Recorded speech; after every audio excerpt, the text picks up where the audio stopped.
Sniper 150 ba yung motor nyo mga boss? Tapos makalampag siya kapag naka-neutral. Makalampag, mabarag. May lumalagapak dito sa banda na to. Pero pag piniga mo yung clutch, nawawala yung tunog ano. So kapag ganyan yung motor nyo mga boss, panoorin nyo yung video na to. Sniper 150 mga boss. Ayan o. Clutch.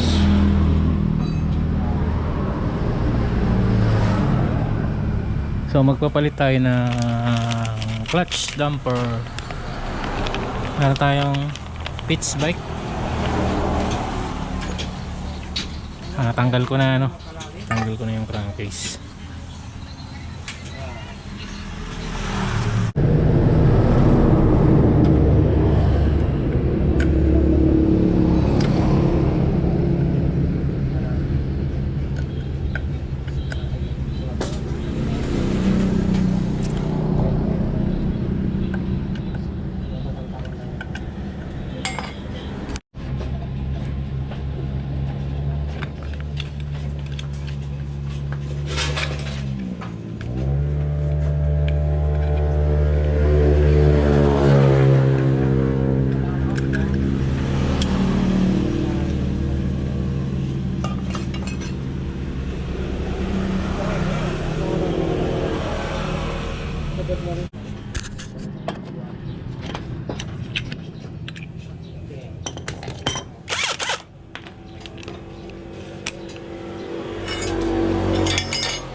Ayan mga boss, natanggal na natin yung clutch housing no.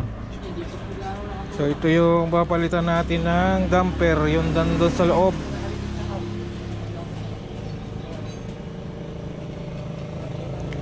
Bali ang symptoms nito mga boss pag umaandar ay makalampag no, yung magulo, mabarag, ganun. Tapos pag diniin mo yung clutch, tatahimik siya. So ito na yun.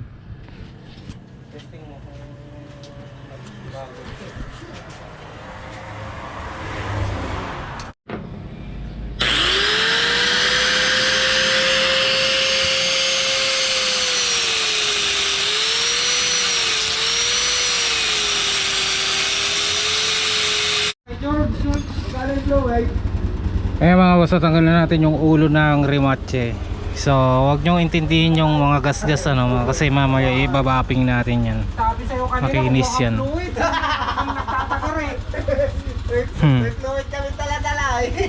So ito kailangan nyo ng pangpunson mga boss. Tanggal ko na isa. Kaya ito itsura nung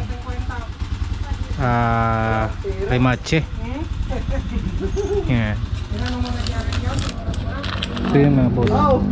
So tanggalin natin yung Rimache para mabaklas natin to.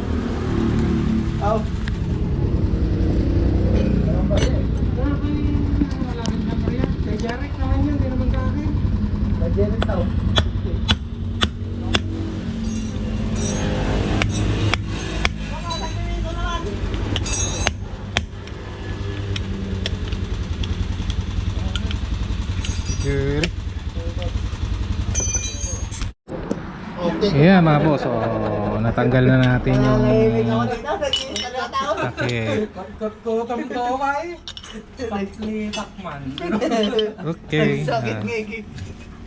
Ito yun oh.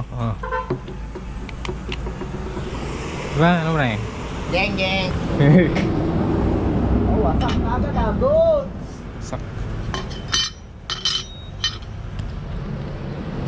Bapping natin yung plate, yung gas-gas ng grinder.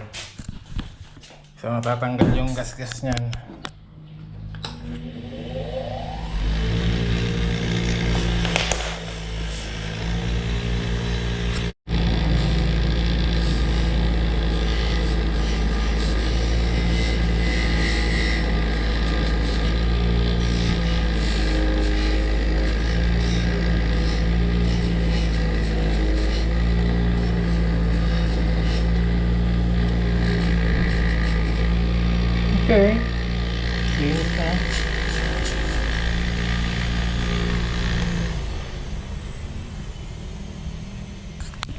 Makinis na siya mga boss.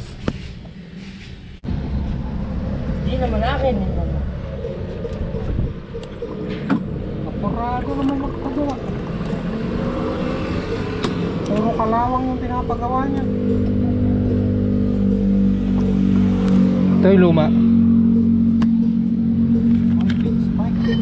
Ito mga boss yung luma, oh. Maluwag na siya, oh. Ito naman yung bago, oh. Masikip na masikip. Pitts bike nga pala ito mga boss.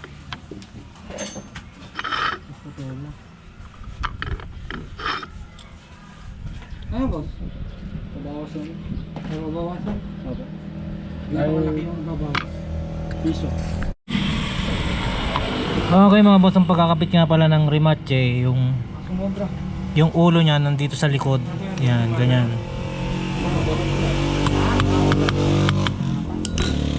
Tapos dito natin siya pupukpukin sa labas, ay sa loob.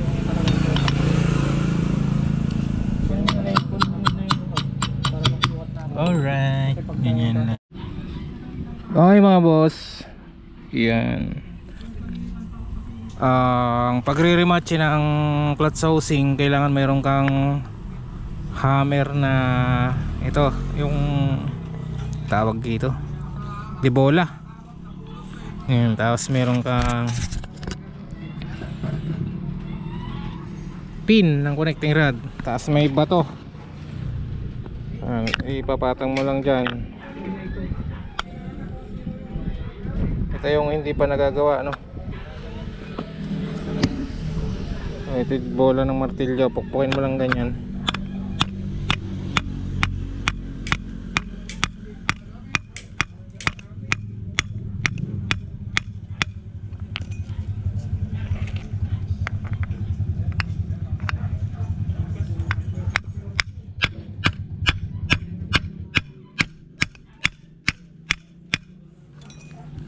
So yan, ganyan siya pag natapos mga boss.